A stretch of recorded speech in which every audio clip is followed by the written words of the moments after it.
Ito po, pakinggan po ninyo yung buong kwento na noong Sunday kung saan yun na nga po yung pagsuko or dapat pag-aresto.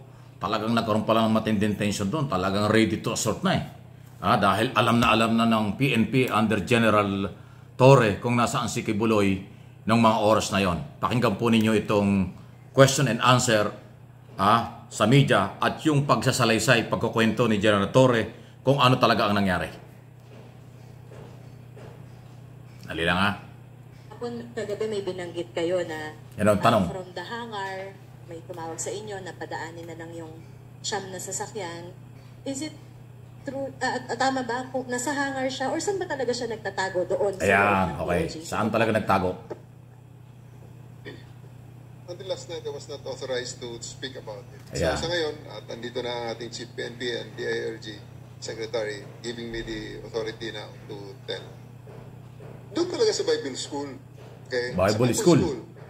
Ang formal name nun is ACQ College of Ministry. At yun ay aming nasurround na for the past how many days. Pangatlong hearing, sa Senate hearing ng Friday, pinakita ko na yung floor plan kasi ayaw nga kaming bigyan ng OBO ng Davao City, Office of Building Official, for whatever reason. Hindi ko na question. So, ayaw nilang ipakita. So, lahat kasi ng mga rooms ng mga buildings, first day inikot namin, ikot. Kasi hindi kami makakuha ng floor plan. So, ikot. Punta sa aming, operational matters na to. Ganun ang gagawin din naman namin sa future to pag nagkataon. Na, hindi na namin. So that we can have a sketch of the whole layout ng mga building. So, nakita na namin, intindihan na namin, and then on Friday, nung Senate hearing, pinakita na namin. And then, sinabi nga ni Senator, ng senators doon, ito na nga.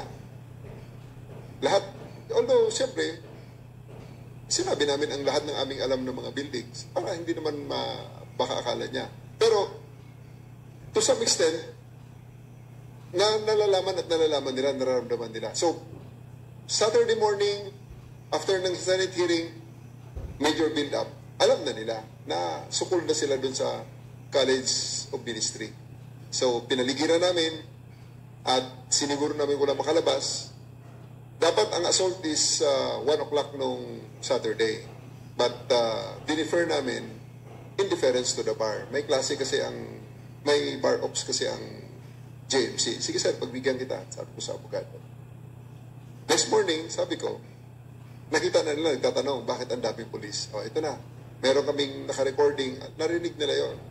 Mga taga-KOGC, hahanapin na namin si Pastor Kibuloy our way. Because for 2 weeks, it's always your way.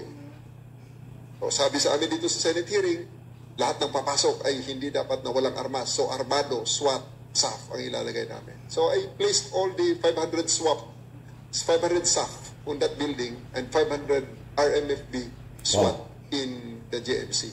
SAF at saka SWAT. Simultaneous. So, nakita nila yung build-up na yun eh. So, alas 10, nakarinig na kami ng feelers. So, tumawag ang National Headquarters dahil high level ang nagiging feelers. Ang negotiations. So, sige sir, i-hold ko hanggang alauna. Ang alauna ko ang assault. Na assault is hold natin hanggang alas 3. So, yun. Other sets of things transpired sa negotiations na until na makarating na nga ang aeroplano, pinasakay namin sa aeroplano, pinalipad papuntang Manila. Natapos ang in the middle of all those things, talagang may duda rin kami na baka kami ay being taken for a ride. Dahil una, yung mga other circumstances na parang hindi ma-confirm. Like, schedule ng aeroplano, nasa ng aeroplano, mga ganon. Every time, makikita nyo sa mga videos, sa mga feeds ng mga independent media, kasi nagpapasok na ng independent media for the first time ang KOJC. Dahil alam nila na hindi na kaya ng SMNI ang kanilang propaganda. Wow. At ito ay totohanan na magkakasakitan pag nagkataon. So, pumasok din, makikita nyo na alas 3, 2:45 actually, tumayo na lahat, ready for assault. So, nakarinig naman akong tawag, sandali lang, pakihintay lang. at tinatapos na lang. Walang aeroplano, wala akong nakikita ng aeroplano rito. In 30 minutes, pag wala kang aeroplano maipakita sa akin or kahit na flight directive or whatever ng kung anumang plane, Tapang, no? tutuloy ang assault ng alas 3:15. Tapang ni General. Bigyan ko alas 3:15, another 15 minutes. So, na-receive ko yung confirmation ng aeroplano. Ngayon, dapat alas 6 darating. So, pinaready ko 5:30. O sige, 5:30. Ready. Tayo na naman ng mga tao, nakikita nyo yun eh. Nakikita ng mga local reporters yun. Ito naman, ready na naman ng mga police. Ready for assault. 15 minutes before, ready for assault. Kasi, pag alas 6, kasi ang iniisip ko talaga, ang kinakatakutan namin dito, we're being taken for a ride. Pagdating ng Lunes, kung anong mga legal processes na naman ang kanilang i-block sa akin, yun. hindi na po pwede yun. Masyado ng sayang, napakalaki na ang magiging damage sa part ng government. So, Wow. tinapos namin. So, Ayun. nang Bawal ba? nagland ng aeroplano, nag-transition na kami sa Transfer na. prisoner transport. Dahil I really demanded that 30 minutes before the landing of the plane, dapat makita na siya ng aking representative. Ayaw nila ako makita. So, sige, I will send a representative. And that was one high-ranking officer together with my other command group na nandito. Nakakita. I just don't know if they want to be identified. So, nang makita na, medyo kalmante na kami. Kaya, prisoner transport, nakita nyo, nilid ng Abseyo na patrol car, ang convoy, at paglabas ng hangar, dahil ayokong dumaan sila sa main road. Hindi tayo pwedeng dumaan sa main road. Dito kayo sa loob ng airport, bubuksan natin. And then, everything just fell into place. And ito nga, na-resolve ng Ayun. peacefully and successfully. Ayun, ang kabuuan ng kwento ni General Torre. So talagang ganun palang karami yung additional power o manpower ng police. 500 SAP, Special Action Force, 500 SWAT. Iba po yung Weapon and Action Team. Iba po yung SWAT kaysa SAP. So 1,500 SAP, 500 SWAT ang dineploy niya doon sa building. Kung yun po yung tinatawag na Bible study. Yun na sinasabi. Doon katabing-katabi lang yun ang doon sa compound mismo, tabi lang yun ng Jose Maria College. Okay? So, Sabado pa lang, identify na nila. Actually, Friday pa lang pala nung mag-hearing si Bato de la Rosa doon. Binanggit na niya yung lugar. So, kinabukasan, talagang gusto nilang i-operate na kontrol lang. Pero nung linggo, hindi na pwede. Hanggang sa yun, pinakita ni General yung tapang niya. Kahit na merong negotiation sa higher authorities dito sa Maynila, Campo Crame at DILG Secretary siguro at military tungkol sa pagsuko, binibigyan din niya ng pagkakataon. Pag hindi dumating at walang nakakita kaming eroplano na darating na ganong oras, tuloy ang assault. So napipigilan lang siya. Kasi hindi na daw nila pwedeng patagalin pa hanggang Monday. At kung nagkaroon ng assault, yun ang delikado. Yun ang delikado. Kasi SWAT yan at saka SAP ang combined operation ng PNP. Kung sakaling papalag, kung pumalag yung kasamahan ni Kibuloy, magkakaputukan, delikado. Magkakasakatanan talaga. Mabutit na isalba yun. Dumating yung aeroplano na dapat ay 6 or 5:30, mga ganon, sinasabi ni General. Kung hindi pala, 2 o 3, 1:00, 3:00 at 6:00, yung talagang hinuhold lang yung military assault o police assault.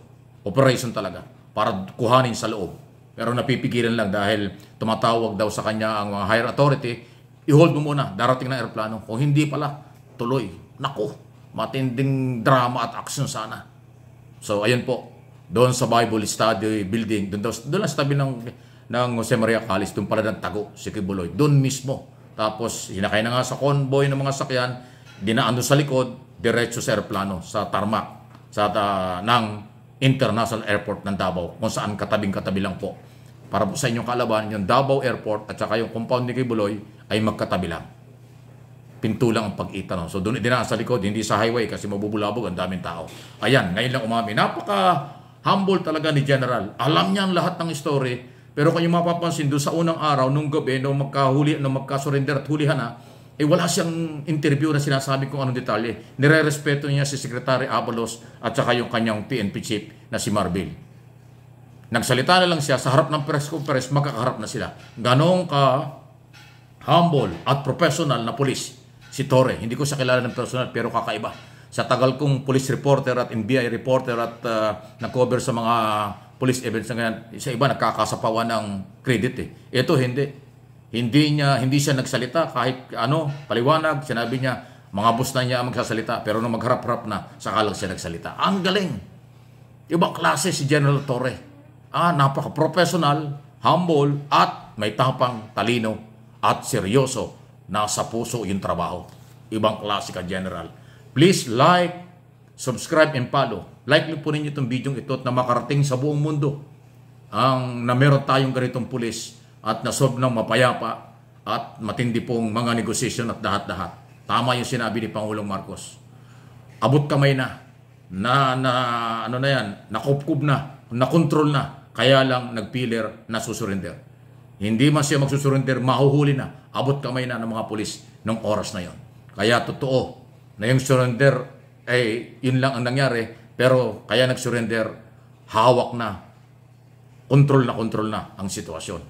Yan ang istorya.